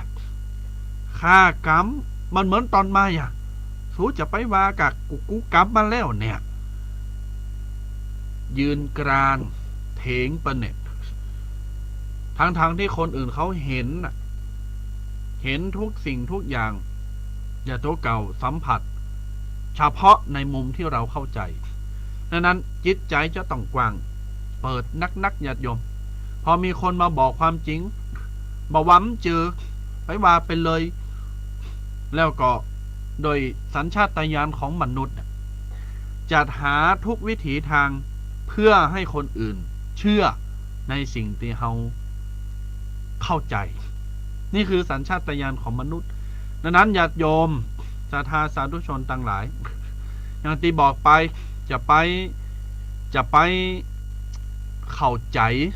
เฉพาะในส่วนที่มุมของเฮาคนเดียวต้องแปลงใจหือกว่างรับรู้รับฟังและหัดยอมรับเสียบ้างนี่2ข้อนะบัดเดี๋ยวนี้9 โมงเช้าแล้วนะก็9 โมงครึ่งจะเปิดสายหน้าไม้ก็มีปะเลอะเนาะแถม8 ข้อญาติโยมข้อที่3เมื่อใดตีเฮาบัดสบายใจญาติโยมเฮาลองกึดดูว่าโอ้เวลาของเฮามันเลอน้อยไปติค่ะบัดเดี๋ยวนี้ถ้าเวลาเลอน้อยไปเนี่ยเฮาจะมานั่งโขดนั่งกลุ่มใจบัดสบายจิตบัดสบายใจอยู่เนี่ยกะเฮาจำเอาความสุขจำเอาสิ่งดีๆเอาบุญเอากุศลเข้าร่างกายเข้าโตเฮาล่ะกะเกิดจะอีกแล้วเฮาก็จะมีความสุขแล้วก็จะไปเสาะแสวงหาในการทำบุญทำความดีที่มันเกิดขึ้นข้อที่4ญาติโยมเพิ่นบอกว่าการที่เฮาได้พบปะหน้ากันในวันเนี่ยมันหมายความว่าอาจจะไม่ได้เจอหน้ากันอีกเลยจะไปเมากับพิษกันเถงกันจะไปเมากับโขดกันไปเมากับเราควันใส่กันบัดนี้เกิดว่าโอ้เฮาอยู่ด้วยกันเนี่ยจะปะหน้ากันแฮมกี่ปีแฮมกี่เดินเนี่ยแฮมมึนก็ตายจากกันแล้วแฮมมึนก็ต่างคนต่างแก่พอแก่โตมาก็ต่างคนต่างอยู่บ้านได้ไปมาหาสู่กันเนาะจะหันหน้ากันแฮมกำกับพุ่นเนาะนอนอยู่ในหล่องฮดน้ำซบอ่อมเป้าโบกน่ะหันแฮมกำก็หน้ากอบเยอะหน้าอยู่ในกอบหูบที่ลูกหลานเอามาใส่หือแล้วเขาจะโคดกันไปยังเหือญาติโยมศรัทธาต่างหลายแม่เนอะอันนี้กึดพอคือดีนะข้อที่5ญาติโยมเมื่อเฮาถูกเอาเปรียบเพิ่นบอกว่าคือเฮามีความซื่อสัตย์เยอะๆแสดงความจริงใจแสดงความซื่อสัตย์ถึงเขาหันแสดงความจริงใจแสดงความซื่อสัตย์ถึงเขาหันว่าฉันไม่ได้โกรธคุณแม้ว่าคุณจะเอาเปรียบแต่เฮาเป็นคนจิตใจเยือกเย็นเฮาเป็นคนสบายง่ายๆไม่คิดมากไม่คิดน้อยเดี๋ยวเขาก็จะหูซึกพิษละอายใจเข้าไปคนเดียวครูบาอาจารย์เปิ้นว่าจะอั้นนะข้อที่6ญาติโยมกึ่งตังละหลายๆเรื่องหลายๆเล่าที่มันผ่านมาตึงดีเนี่ยมันเป็นเพียงชั่วครู่ชั่วขณะอย่างตะวาคำว่าตะวาเนี่ยญาติโยมมันเป็นหยังเป็นอดีตผ่านมาแล้วเนี่ยอย่างโงดที่แล้วเนี่ยว่าวันซื้อเนี่ยญาติโยมวันที่1เนี่ยโหยมันออกมาก็ผ่านไปแล้วเนี่ยเขาจะห้องปีกม้ามได้โอ้จะซื้อนี่เนอะออกแฮมกัมก่อนได้มันออกไปแล้วโรยไปแล้วจะมือกินไปแล้วได้เนี่ยญาติโยมศรัทธาต่างหลายแล้วนำมาเป็นอดีตไปแล้วเนี่ยมันเป็นเพียงชั่วครู่ชั่วขณะการเดียวเขาก็เกิดว่ามันเข้ามาได้มันก็หายไปได้มันเข้ามาได้มันก็หายได้มันมีเข้ามาก็ต้องมีออกไปได้มีหยังจะต้องมาจมอยู่ตลอดมีทุกข์มีสุขมีหนาวเนี่ยมีหนาวให้บืดก็ฮ้อนละมีหนาวมีร้อนมีคนสูงก็จะต้องมีคนแต้มมีเพชรก็ต้องมีหวานมีส้มมีเค็มมีมืดมีสว่างปะปนตรงข้ามกันไปญาติโยมเดี๋ยวก็ผ่านไปเป็นสัจธรรมนะโยมนะต่อไป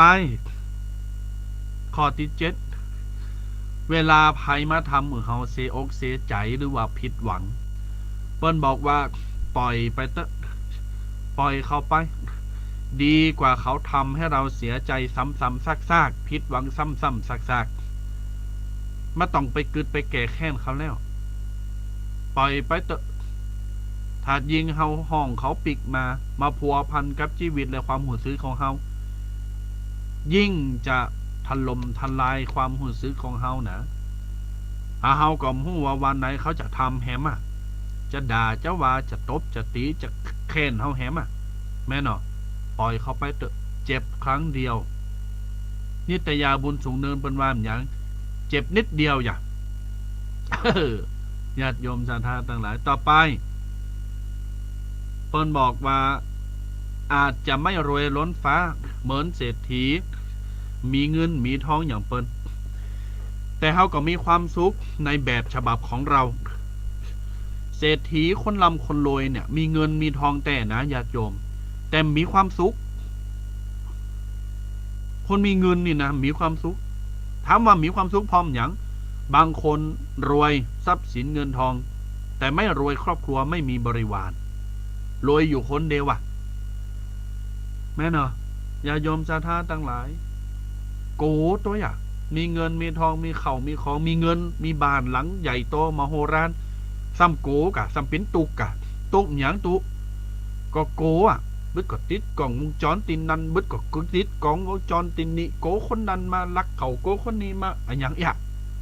แต่จังคุณสนจังคุณงานก็โกอ่ะเป็นตุกนะมีความสุขนะแม่เนอะสู้ชีวิตอย่างเฮาเนี่ยมันได้เรียบง่ายโอ้อยู่กับปอกับแม่กับปีกับน้องมีพองกินพองตาลพองไม่ต้องรวยอะไรมากๆล้นฟ้ามหาศาลมีความสุขใช้ชีวิตแบบบ้านๆแบบเราญาติโยมศรัทธาต่างหลายข้อสุดท้ายความสุขง่ายๆที่เฮามองข้ามทำให้มันคลาดเคลื่อนไปในชีวิตหมายความว่าจะไปมองหาความสุขไกลตัวเช่นวันเนี่ยเฮานั่งกินข้าวโอ้กับข้าวกับปลาที่เฮาแหมกินที่เฮานั่งกินมันลำได้กินที่มันลำอันเนี้ยก็มีความสุขแล้วนะ ได้ฟังตูเจ้าสะปุงน้อยรูปหล่อต้นเนี่ย อันนี้ก็มีความสุขแล้วได้ไปในสิ่งในต่างที่เฮาไปได้ไปปล่อยหลงไปหอมตาลหอมประเพณีทรงน้ำหอมบันใหม่กินแขกแต่งงานบันไตบันเนอบันซบบันซักเฮาได้ไปในสิ่งที่เฮาได้ไข่ไปเฮาทำในสิ่งที่เฮาทำมันก็มีความสุขแล้วนี่เล็กๆน้อยๆอย่ามองข้ามเอาละญาติโยมศรัทธาต่างหลาย10 ข้อผ่านไปตอนนี้ญาติโยมศรัทธาท่านใดที่จะโทรศัพท์อูจาหน้าไมค์กับตมาภาพตักตายหน้าไมค์ก็สามารถโทรมาได้อูจากันได้เบอร์ที่บอกไปแต่เจ้าเนอ03258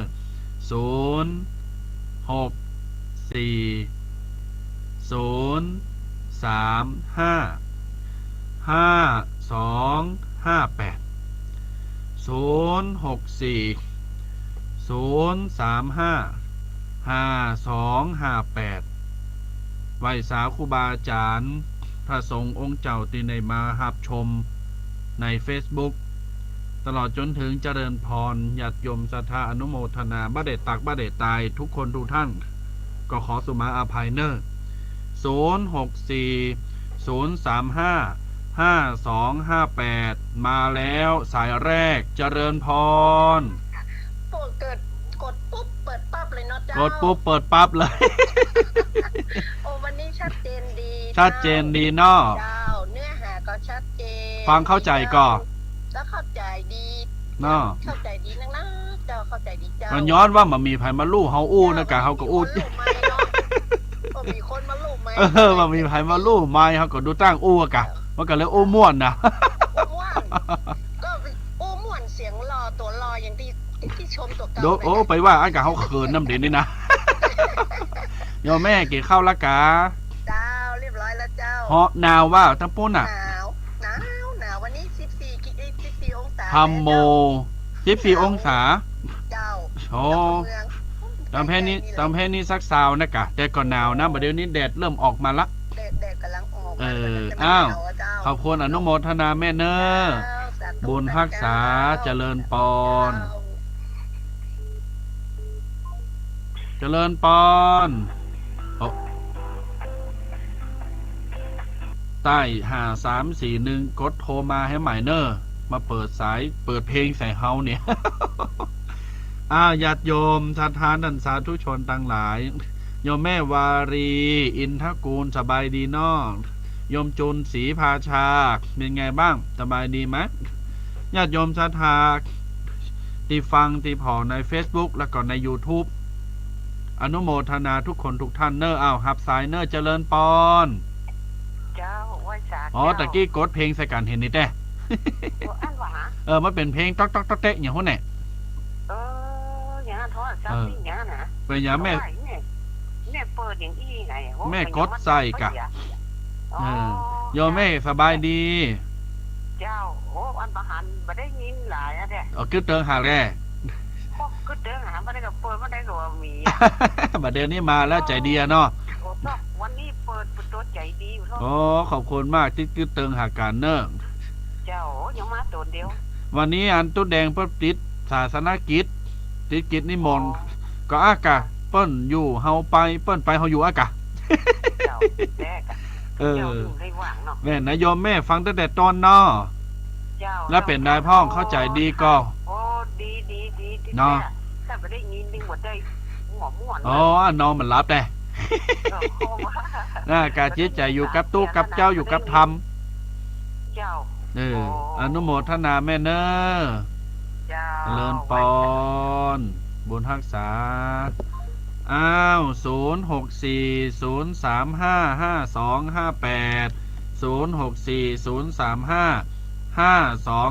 0640355258 9:30 นาทีญาติโยมศรัทธาสาธุชนทั้งหลายรับสายเนอเลินพร ไอ้ตาเจ้าตุ๊เครูปรอ โอ้ตัวเครูปหล่อ ชมจะอี้นี่เอามาเห็นเฮาเศร้าปะ วันนั้นแม่ใกล้หัวตุ๊เจ้าแดงอยู่ตุ๊เจ้าเคแบบอยู่เฮาเผามันเลยเนาะยกแม่เนาะใกล้หัวก็มาได้ วันนี้ตู้แดงมาอยู่เฮาเผาตู้แดงน้ำเดี๋ยวนี้นะ เผาตุ๊แดงเลยวันนี้ ว่าเฮาล้ำไปแม่ก็เผาเลยนะแม่ไม่รู้ใครหัว โยมแม่ฟังเข้าใจดีเนาะวันนี้เป็นนายพ่อง เจ้าเข้าใจก้า เนาะ แม่อยู่จังไม่ไม่อยาก น่ากะ ดีรู้ ม่อนดีเนาะ ออกลายเสื้อแล้วหรอ แม่นละดีละยินดีมีแม่นโทรมาเนอะ เจ้าเผาตุ๊แดงเลย เผาได้อย่าเผาจนไหมพุทธกะ เจริญปอน โมทนาเนอว่าเขาจะเผาตัวแดงเขาเผาตัวแดงมาทำโม โทรมาอีกรอบเนอะญาติโยมตะกี้บ่ได้หับสาย0640355258เบอร์นามไมค์ของรายการวาทธรรมกำยองเนอะดำเนินรายการโดยอัตมาภาพเจ้าเคสปุงน้อยป่าสังละปูนหับสายเนอะเจริญพร ฮัลโหลได้ยินแล้วโยมแม่ ใครถามว่าเป็นอยู่วัดที่ไหนแน่ตมาอยู่วัดสปุงน้อยอำเภอป่าซางละปูนพ่แม่อยู่ลำปะอยู่ป่าซางนี่กันอยู่ป่าซางอยู่ละปูนเปิดอู้ดีเปิดเทศดีกันโยมแม่อยู่ไหน อยู่สังกำแพงเจ้าสังกำแพงบ่อสร้างพุ่นเนาะไม่ใช่เจ้าอยู่วันสันใต้เจ้าสันใต้กะ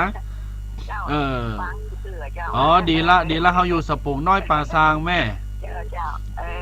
ดีหน้าตาก็ดีนะบุญรักษาโยมแม่ฟังเข้าใจหมดเนาะพุทธฟังชาติดีสุดยอดอนุโมทนาเนอฟังไปเมินเจริญปอนสาธุฟังกูตื่นเลยขอบคุณเนอแม่เนอ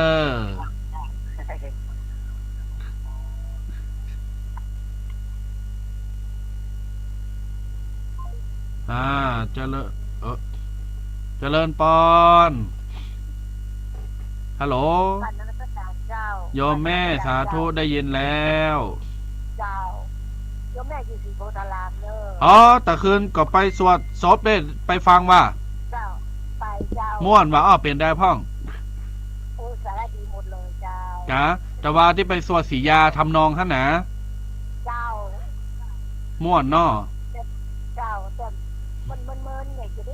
ะได้หันได้ดี อ๋อดีละขอบคุณแม่เนอะไปฟังก่อนมีโอกาสก่อน เจ้า นิมนต์ได้ เจ้าก็ต้องเอาอันทุกจริงนะว่าเจ้า หน้าการเป็นอย่างเดี๋ยวก็ว่าการมีโอกาสเขาจะได้ไปปุ่นน่ะเนาะ เจ้าเจ้า เดี๋ยวแม่แม่สีโพกา เจ้า สีโพธารามเนาะคนนักคนหลายแต่ตะวานี่นะ เจ้า โอ้ประจัดงานให้ป้ออุ้ยเปิ้นดี เจ้า ชื่นชมขนาด เจ้า อนุโมทนาโยมแม่เนอ เจ้า เจริญปอน เจ้าจะมา เพราะวันนี้จากสีโพธาราม FC แต่คืนนี้ไปสวดอภิธรรมทำนองไปสวดสียาจีวาเป็นเจ้านะกันเนาะ ขอบคุณเนอะอนุโมทนาเนอะญาติโยมศรัทธาสาธุชนต่างหลาย 064 035 5258 064 035 5258 เบอร์นี้เป็นเบอร์มงคล เบอร์มงคลจะได้ญาติโยมโทรมาแล้วมีความสุขนี่ โทรมาแล้วมีความสุขโทรมาแล้วได้สาระเนื้อหาประโยชน์ได้เดจ้าสนทนาปราศัยกับตุเจ้า ถือว่าญาติโยมศรัทธาบาศูนย์เปล่านะมาศูนย์เปล่าญาติโยมเนอะมีจิตมีใจจะโทรมาตักมาตายก็โทรมาได้ญาติโยมไขหู้เหมือนกันว่าภัยฟังตังใดสัญญาณปิ้นจะได้นี่ฟังวิทยุกาฟัง Facebook กาอ้าวย่ำเบอร์หน้าไมเนอร์064 035 5258 064 035 5258มาจากกันได้หน้าไมเนอร์ญาติโยมเนอะว่าจะฟังตังวิทยุว่าจะฟังตังใดก็โทรมาได้ก่อนที่จะหับสายหน้าไมรอสายหน้าไมญาติโยมศรัทธาเนอร์ก็จะมีเรื่องมาประชาสัมพันธ์บอกบุญคือกับญาติโยมศรัทธาสาธุชนตันดังหลายได้มาให้มาหอมมาอนุโมทนาการตามจิตศรัทธาญาติโยมเนอฟังไหลคืนปิกหนีไปเตนาหันตุเจ้ามาบอกบุญแฮมแล้วนิ่มใจนะญาติโยมศรัทธาในธรรมมหาวิบากแน่ในธรรมมหาวิบากเพิ่นบอกว่าศรัทธาไม่ยิงประจายคนใดก็ตามเวลาเปิ้นมาบอกบุญสมมติวันหนึ่งหูได้ยินแล้วว่าเปิ้นจะมีงานบุญเปิ้นเจิญกินเจิญตานแล้วบ้าให้บ่าหอมหูจะโหนกนี่จะเป็นคนพิการหูโหนกอันนี้ในธรรมมหาวิบากเปิ้นบอกนะ2ตาหันแล้วว่าเปิ้นมีงานหยังแล้วเวลาเปิ้นไปกินไปตานเปิ้นส่งหยังต่างๆมาโจรกินจนตานตาหันแล้วแต่จิตใจบ่ไข่กินบ่ไข่ตานปฏิเสธไปตาบอดนะมือถักกำหยังต่างๆกำซองกำสตังที่จะกินจะตานกำปัดใจกำซองงานหั่นงานนี่มาเยงมาอ่านแล้วเปิ้นมาบอกบุญเปิ้นมาขอแล้วตัวเก่ากรรมแล้วแต่ไม่ตอบสนองไม่ร่วมทำบุญไม่อนุโมทนากับกายไปเป็นกำขวางไปสัตว์ไปควางบ่ใยดีต่อเปิ้นมือจะปุดมือจะขาดได้ปากลิ้นเขี้ยวกลางในปากนี่จะเน่าญาติโยมปากจะเน่าปากจะเละปากจะบางงาม ดังนั้นท่านทั้งหลายแต่ละอันแต่ละอย่างนี้ออกจะไปลืมเนอะญาติโยมอันนี้ตมาภาพก็จะเอาบุญกินบุญตาลมาบอกญาติโยมศรัทธา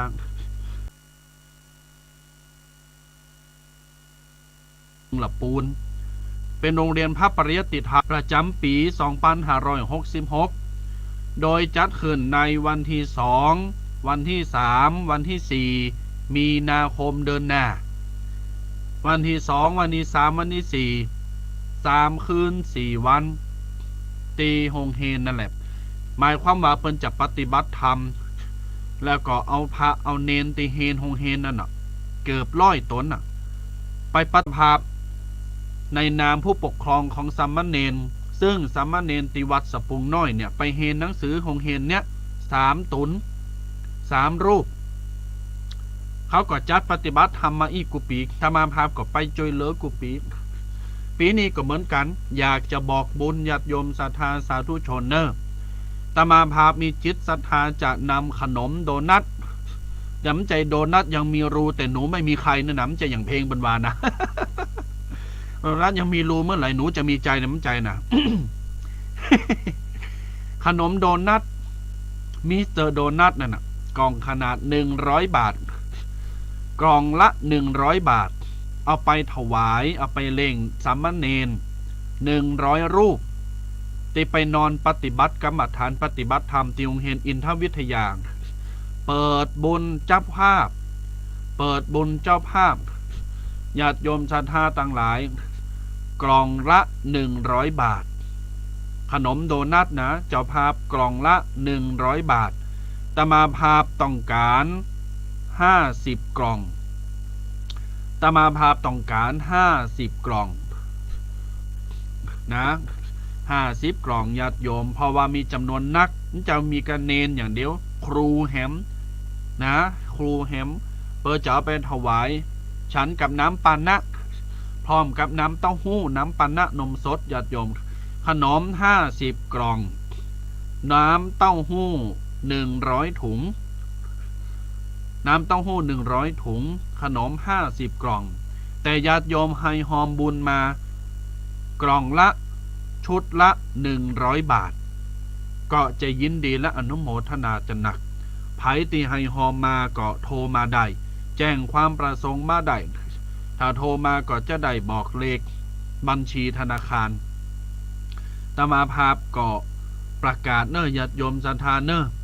หันแก่ว่าพระเนนเนาะบางวัดเพิ่นก็มีพระเนนบนดอยอย่างตมาภาพเนี่ยมีพระเนนจากอำเภอกัลยาณิวัฒนามาอยู่ที่นี่มาจำวัดสาที่นี่ก็ทรงเฮนที่หันนะกะส่งมาหงเฮนนี่ก็มีสามเณรพื้นราบสูงทั้งหมดเนี่ย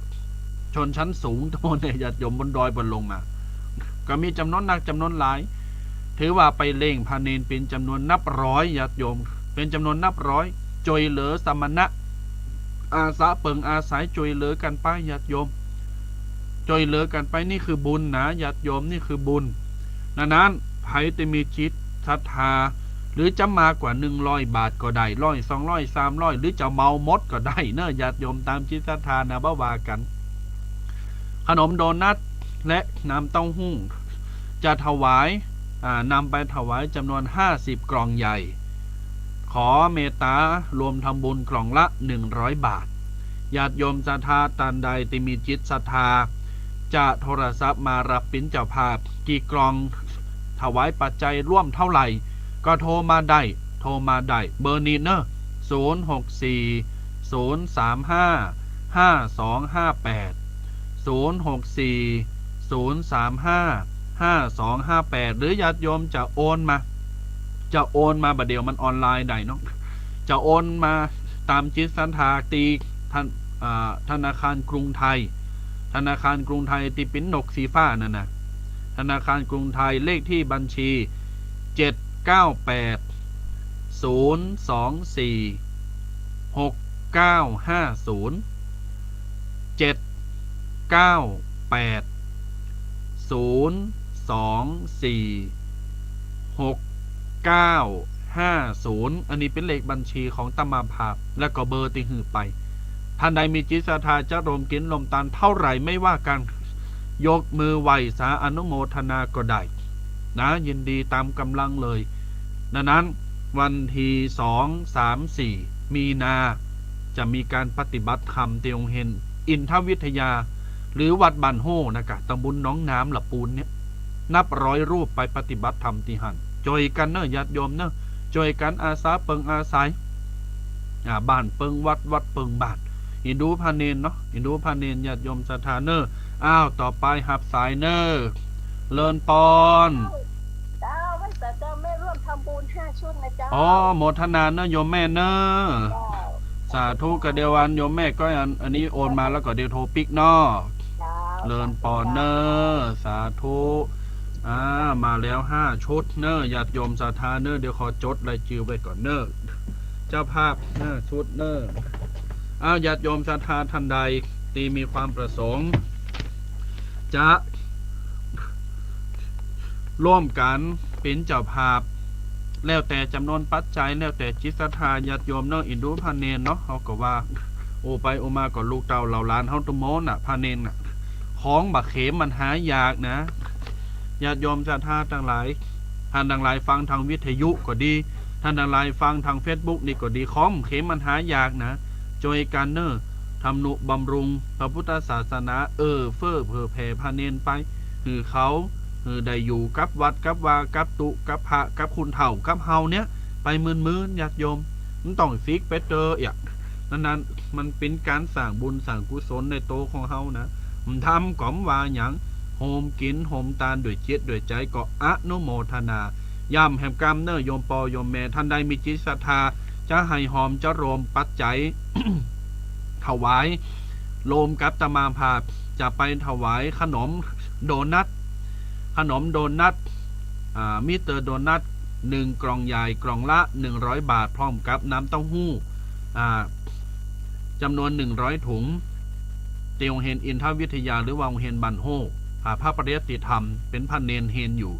จำนวน100 บาทท่านทั้งหลายมีความประสงค์เท่าไหร่กี่กล่องกี่ชุดก็จวยกันไปก็อนุโมทนาให้หอมกันตามจิตศรัทธาฝากประชาสัมพันธ์บอกบุญโจรปอเมปีน้องศรัทธาบันไก่เฮินหิมมากินมัตตานโดยกันเนอะ100 บาทญาติโยมเอาบุญเข่าโต๊ะเก่าเนอะ100 บาทเอาบุญเข่าโต๊ะเก่าญาติโยมเนอะเจริญปอนกราบไหว้สาเจ้าโยมแม่โยมได้ทัศนีให้โดงนะเจ้าโมทนาเอา5 ชุดนะเจ้าโยมแม่ทัศนี5 ชุดเนาะมาไล่โดงนะเจ้าได้เลยก็เดี๋ยวเฮาหลังไมเนอร์เดี๋ยวตักไปนอเจ้าโมทนาบุญทักษามาแล้ว10 กล่อง10 ชุดนี่ญาติโยมศรัทธาทั้งหลายมาเนอร์มากินมัตตานโดยกันบัดเดี๋ยวนี้ยังพอมีเวลามาลมอนุโมทนากันเนอญาติโยมถามว่าเฮากินเฮาตานแล้วเฮาได้หยัง1ได้แน่ๆคือได้ความสบายใจ2ได้อิ่มอกนิ่มใจครูบาอาจารย์เปิ้นบอกว่าถ้าเฮาอยากจะมีความสุขความเจริญในชีวิตอยากจะหือชีวิตจิตใจเฮาบ่อดบ่กันบ่อยากอย่างที่1ทหารตุเจ้าพาเนนเปิ้นเดินทางไปที่ไหนให้ช่วยค่าพาหนะค่าน้ำมันรถเขาตามจิตศรัทธานั้นเฮาจะอยู่รอดปลอดภัยจะเดินทางไปไหนก็บ่มีอุบัติเหตุเพศภัย2อยากจะอุดมสมบูรณ์บัดตุกบัดจนบัดต่ำกว่าคนบัดจนกว่าไผมีกินมีใจตลอดให้ถวายโภชนาหารหรือถวายอาหารการกินขนมนมแต่พระเนนอานิสงส์จะเพิ่มพูนตลอด3อยากจะมีพละกำลังวังชาที่สมบูรณ์แข็งแรงให้ถวายยารักษาโรคยายังต่างๆก็ถวายไปญาติโยมเนอเลินพรนมัสการเจ้าบุญรักษาโยมแม่จะเอาขนม3 กล่องแม่3 กล่องเนาะได้เลยกระเดียวจะโทรปิกไปเนอะแม่เนอะเจ้าแล้วหมายเลขบัญชีตัวนึงได้เลยกระเดียวจะบอกหน้าใหม่นี่เนาะเดี๋ยวแม่เตรียมจดเนอะเดี๋ยวฟังทางวิทยุเอาเนอะโมทนาเนอะญาติโยมศรัทธาเนอะกระเดียวจะขอบอกเลขบัญชีหน้าใหม่ก่อนเนอะญาติโยมเนอะบัดเดี๋ยวนี้9:50แล้วกี่นาทีก็จะหมดเวลาแล้วนะกี่นาทีจะหมดเวลาแล้วนะญาติโยมเนอะ0640355258อันนี้เป็นเบอร์โทรศัพท์ของตมาภาพเนอะและก็สำหรับหมายเลขบัญชีธนาคารกรุงไทยที่ญาติโยมจะโอนปัจจัยมาลมกินลมตาลให้หอมปิ้นค่าขนมโดนัทไปถวายพระเนนปฏิบัติธรรมจดเนอธนาคารกรุงไทยเบอร์798โทรมาได้หลังไม้บัดเดี๋ยวนี้55 นาที5 นาทีละเนอะญาติโยมศรัทธาเจิญมากินมัตตาเนอะ ถวายขนมโดนัทคือกับสามเณรปฏิบัติธรรมเดินหน้าเนี่ยวันที่2วันที่3วันที่4มีนานี่ละเนาะถวายคือพาเนนประเดอิ่มน้ำสำราญมีเร็วมีแรงในการปฏิบัติธรรมกรรมฐานไหวพระสวดมนต์โปรดเมตตาญาติโยมเปิดเจ้าภาพขนมโดนัท1 กล่อง ขนมโดนัท50 กล่องกล่องละ100 บาทเน้อญาติโยมเน้อ